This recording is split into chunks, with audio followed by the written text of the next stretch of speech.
Hello everyone, welcoming you all to today's online session for Standard 12 Accountancy Part 2, Chapter number 3rd, that is Company Final Accounts. This chapter carries 11 marks in the board examination. So इसके लिए आपको format learn करना बहुत ही ज्यादा important है. It is given in the textbook itself in page number 126 और in 131 around. आप देख लेना. फॉर्मेट आपको कंपल्सरी लर्न करना है, मतलब करना है. Full format you got to write down और उसमें फिर आपको फिलअप करना है. आफ्टर द फॉर्मेट कंटेंट्स दिए किस हेडिंग के अंदर क्या क्या आता है सब कुछ टेक्स्ट बुक में देके रखा हुआ है. Even I am attaching the videos, उसमें मैंने आपको क्लियर बता दिया है क्या क्या है और क्या नहीं है. बट आपको लर्न यहाँ पे करना पड़ेगा. So I am talking about the first format that is regarding the profit and loss account. So revenue from operation it means sales. उसमें ऐड करना है मुझे अदर इनकम जो भी आती है, दोनों को प्लस करेंगे we get total revenue. We get total revenue. Then expenses, purchase, change in stock, direct expense, change in stock मतलब opening stock minus closing stock. Direct expense का मतलब wages, railway fare जो हम ट्रेडिंग में लिखते हैं direct expense. Employee benefit expense मतलब salary, provident fund वो यहाँ पे लिखते हैं. आपको फॉर्मेट में ऑलरेडी देखे रखा हुआ है कंटेंट्स, जैसे मैं गो थ्रू कर लेता. फिनांस कॉस्ट कोई भी टाइप का एक्सपेंस इंटरेस्ट पे करते हैं तो ये डेप्रिसिएशन एंड अमोर्टाइजेशन मतलब राइट ऑफ करना एंड बाकी कोई भी एक्सपेंस हम लिखेंगे तो इन सब एक्सपेंस को प्लस करते will get total expense. Total income में से एक्सपेंस को लेस करेंगे will get profit before tax. उसमें से टैक्स माइनस करेंगे will get profit after tax. तो प्रोविजन फॉर टैक्स यहाँ पे जो भी है वो ट्रांसफर यहाँ पे होगा प्रोविजन के अंदर. Short term provision short term borrowings में यहाँ पे प्रोविजन के अंदर ट्रांसफर कर देंगे provision after tax.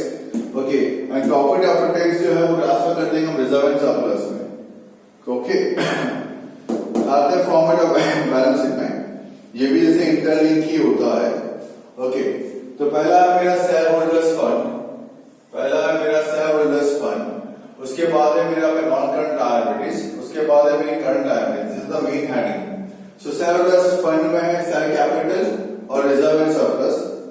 Non current liabilities में long term borrowings, other long term liabilities, long term provisions. Current liabilities के अंदर short term borrowings, trade payables, other current liabilities, short term provision. This is all my liability side. जैसा दिया है, जिस line पे दिया है, जैसे फॉर्मेटिंग में दिया है, वर्ड टू वर्ड वैसा लिख देना है. उसके अंदर कंटेंट्स आते हैं तो विल राइट द फिगर, नहीं आता तो विल पुट द टेक्स्ट. लेकिन कंटेंट्स फॉर्मेट जैसा दिया है वैसा का वैसा ही लिखना है. So on asset side, first is my non-current assets. In that, आता है fixed assets, tangible and tangible. Then non-current investment, the long-term loans advances, other non-current assets. उसके बाद आता है मेरा current assets. उसमें आता है current investment, inventories मतलब कि stock, closing stock, trade receivables मतलब debtors and bill receivable, cash and cash equivalent मतलब cash balance, bank balance, short-term loans advances and other current assets. तो इसको प्लस करेंगे, दोनों रूल यहाँ पे सेम यहाँ पे आ जाना चाहिए. ओके सो टेक्स्ट बुक में जरा only two sums from the exercise. Number first is question number 9. So let us solve question number 9. Format मैंने ऑलरेडी बना के रखा हुआ है. I am solving question number 9 first of all. Sir मैं figures put up करूंगा. So first of all जैसे हम एडजस्टमेंट सॉल्व करते हैं. So here it is given closing stock is given 42000. as you can see closing stock is given 40. Closing stock मतलब inventories, so it is given 42,000. Changing stock मतलब opening minus closing होता है, so minus 42,000. ठीक है. उसके बाद provision for tax वो तो लास्ट में जब आएगा तब देखा जाएगा. एडजस्टमेंट्स एट प्रेजेंट तो सॉल्व हो चुके हैं. ट्रांसफर करते हैं इक्विटी से कैपिटल 2,40,000. तो शेयर कैपिटल के अंदर इक्विटी से 2,40,000. Office and sales expenses one second जब ट्रांसफर यहाँ पे कर देना है. Office and sales expenses other expense के अंदर office expenses amount is given 20. Hello everyone, as I have told you in the last lecture of debentures that you got to write the format of company's balance sheet and profit and loss. with page number I have told you. So company's balance sheet is given in schedule 3 of Companies Act 013, which you have already learned. I assume that कि आपने लिखा होगा और learn किया होगा. So a small recapitulation of it I am giving to you.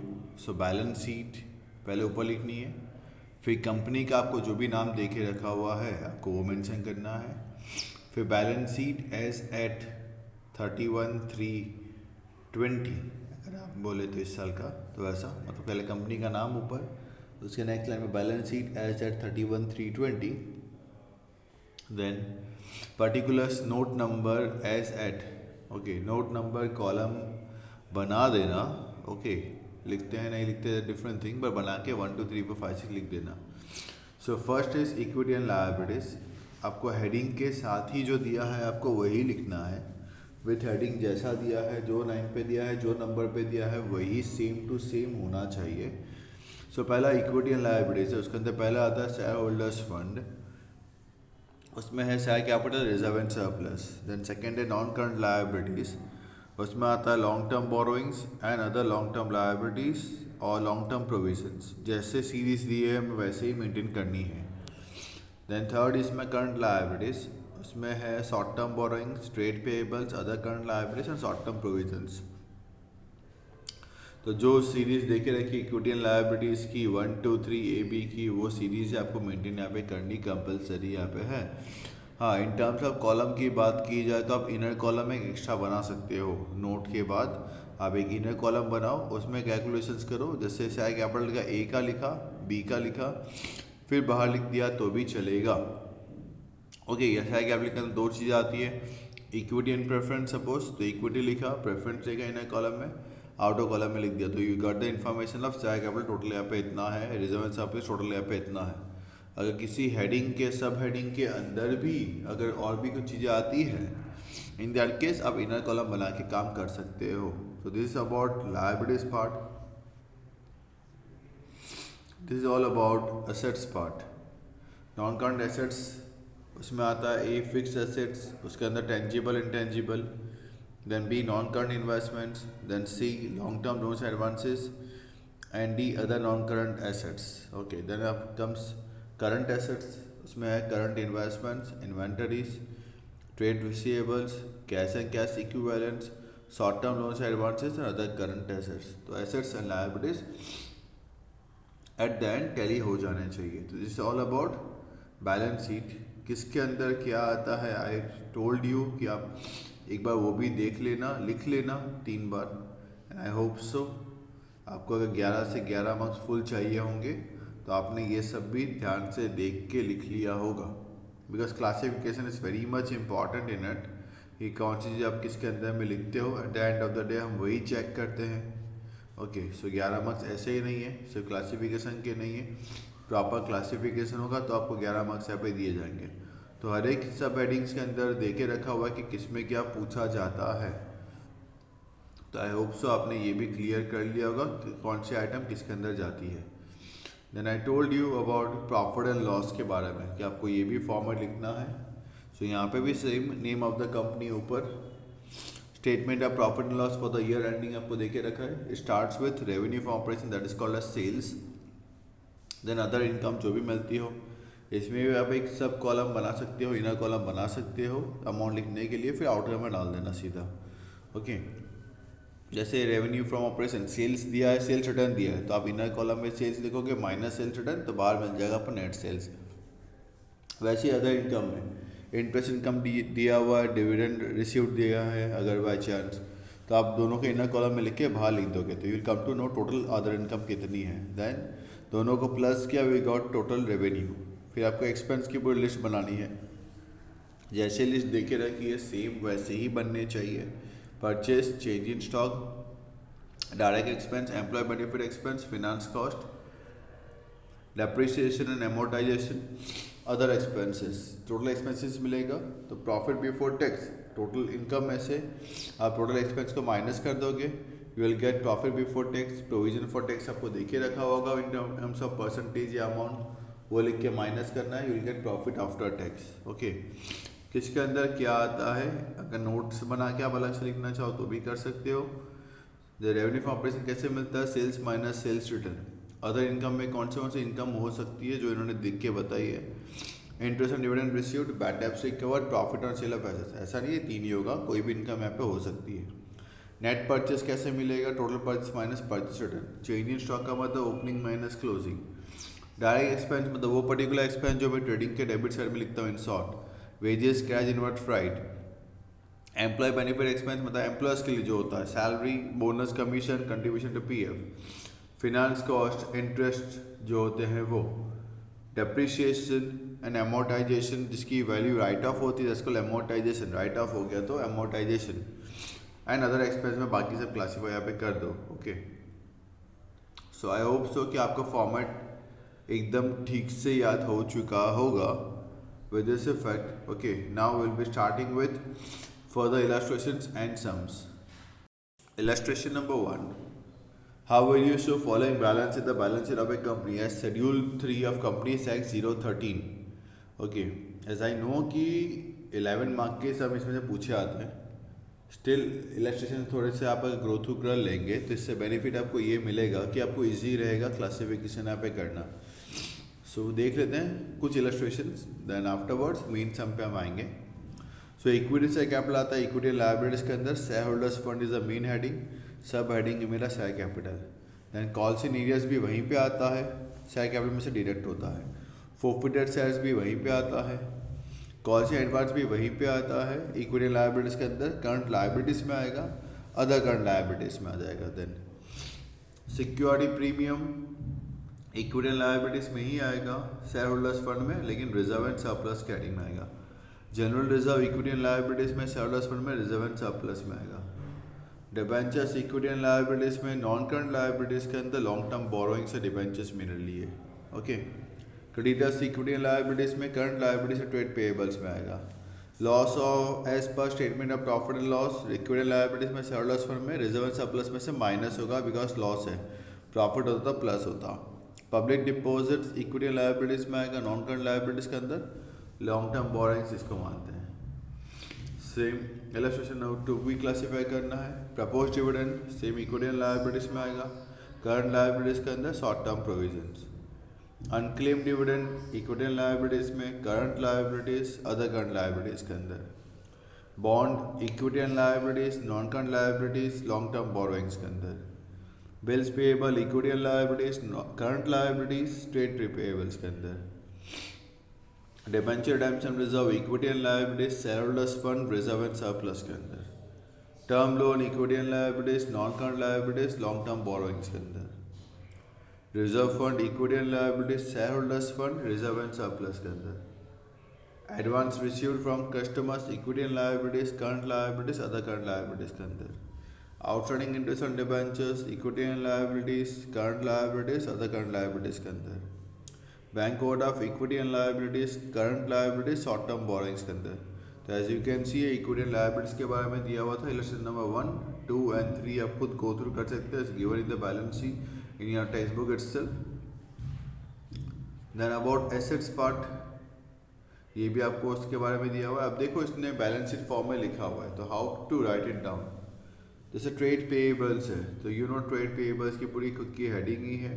Third वाले current liabilities के अंदर हमने लिख दिया। लॉन्ग टर्म प्रोविजंस भी यहाँ पे हेडिंग में है, रिजर्व एंड सरप्लस भी हेडिंग है। तो आप देख सकते हो इनर कॉलम को किस तरीके से उन्होंने यहाँ पे यूज़ किया है। ओके, सिर्फ पुटअप कर देनी है वैल्यूज। ओके, यही है आपके 11 मार्क्स के अंदर, तो इससे ईजी तो और कुछ हो नहीं सकता। I hope so. डेटा दिया हुआ है, आपको बस क्लासिफिकेशन करना है किस कौन सी चीज़ किसके अंदर में आने वाली है, दैट्स इट, और कुछ भी नहीं है। अगर हेडिंग नहीं है तो बाजू में देखो long term provisions provident fund दिया है, तो आपको अगर याद है कि कौन से आइटम किसका पार्ट है तो आपने ब्रैकेट बना के उसके अंदर में सब हेडिंग्स के अंदर मैंने ब्रैकेट बना के लिख दिया कि भाई ये चीज़ें हैं। तो उसके लिए हेडिंग इंपॉर्टेंट बहुत ज़्यादा बन जाता है लर्न करना। पेज नंबर 118 या 119 से आपको देखे रखा है, जो आपने पढ़ भी लिया है, जो आपने 3 टाइम्स लिख भी लिया था, वही सेम है। Okay, this is all about assets. पहले क्लासीफाई किया हुआ एसेट्स को। ओके, ये क्लासिफिकेशन यहाँ पे देखे रखा हुआ है एसेट्स का। देन आफ्टर दैट क्लासिफिकेशन के बाद सी, इस तरीके से हमें इसको क्लासीफाई किया हुआ है। तो आपको सब में भी ऐसे ही दिए होंगे, इस सब में भी ऐसा ही दिया होगा। ओके, ये सम दिया है, ओनली बैलेंस की एसेट्स बनाने के लिए बोला गया है। सिर्फ क्लासीफाई कर देना किसके अंडर में क्या आता है, देखो ब्रैकेट्स में लिखा हुआ है। So will come to know कि भाई कौन सी हेडिंग के अंदर, कौन सी सब हेडिंग के अंदर कौन से आइटम क्लासीफाई यहाँ पे हो रही है। इलस्ट्रेशन नंबर 10, ये ऑल टुगेदर मर्ज करके बनाया गया है। Accrued commission, land building, equity से capital, bank balance, general reserve, closing stock, creditors, debtors, 10% debentures, debenture redemption fund investment, custom deposit, gratuity fund, provision for taxation. ठीक है, नाउ यू कैन सी सबको मैंने classify किया है। Okay, just you need to classify it, classify properly कर लिया, आपको और कुछ करने की कोई ज़रूरत नहीं है। बस आपको फॉर्मेट ठीक से लर्न करना है, लाइन वाइज होना चाहिए। सी, जितना मेरा लायबिलिटीज है सेम उतने मेरे यहाँ पे एसेट्स है। ओके, तो ये करने के आपको यू आर गेटिंग 11 मार्क्स। सो इससे इजी तो चैप्टर और क्या आपके लिए हो सकता है जो आपको मार्क्स देकर जाए। Same way profit and loss का दिया गया है। ओके, ये बताया किसके हेडिंग में अंदर आता है। देन आपको प्रॉफिट एंड लॉस को भी स्टेटमेंट के फॉर्म में जो लिखना था, ओके, जो उन्होंने डेटा को स्टेटमेंट के फॉर्म में कन्वर्ट पे कर दिया है। Okay, so statements formats are very very very much important from your point of view for gaining the marks in the board examination. So I request you all कि आप format ठीक से learn करें, तो आपके लिए बहुत ईजी चैप्टर बन सकता है। सिर्फ आपको उसको क्लासीफाई करना है और कुछ करना नहीं है। याद रहना चाहिए फॉर्मेट में किसके अंदर में क्या यहाँ पे आ रही है। Okay, text books you all are having, just go through it. Format learn किया हुआ है तो आपके लिए बहुत इजी बन जाता है। Okay, this all about profit and loss. This is trial balance given, lesson number 14। इसको देख के फिर मुझे यहाँ पे बनानी है अपनी बैलेंस शीट। सी, एडिशनल इन्फॉर्मेशन दिया हुआ है। प्रोविजन फॉर टैक्स, एक तो कहाँ पे आता है, प्रॉफिट लॉस में से माइनस होता है। सेकेंड का आएगा प्रोविजंस में आएगा। ओके, सो आपको बेस्ड ऑन दैट आपको उसके एंट्री पास यहाँ पे कर लेनी होती है। क्लियर है?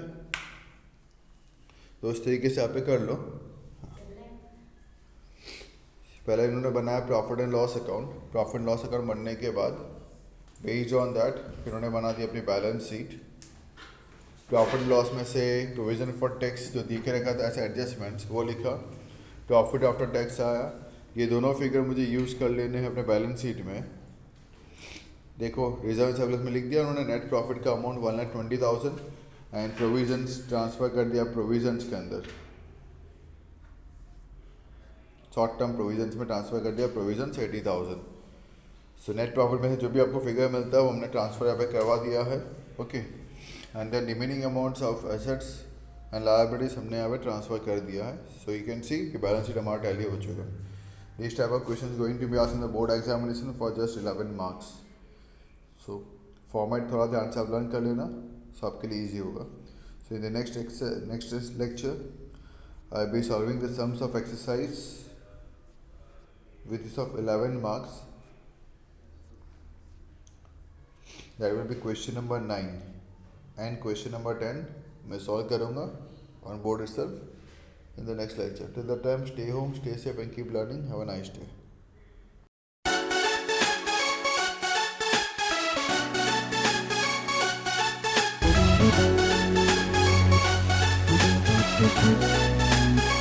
Thank you.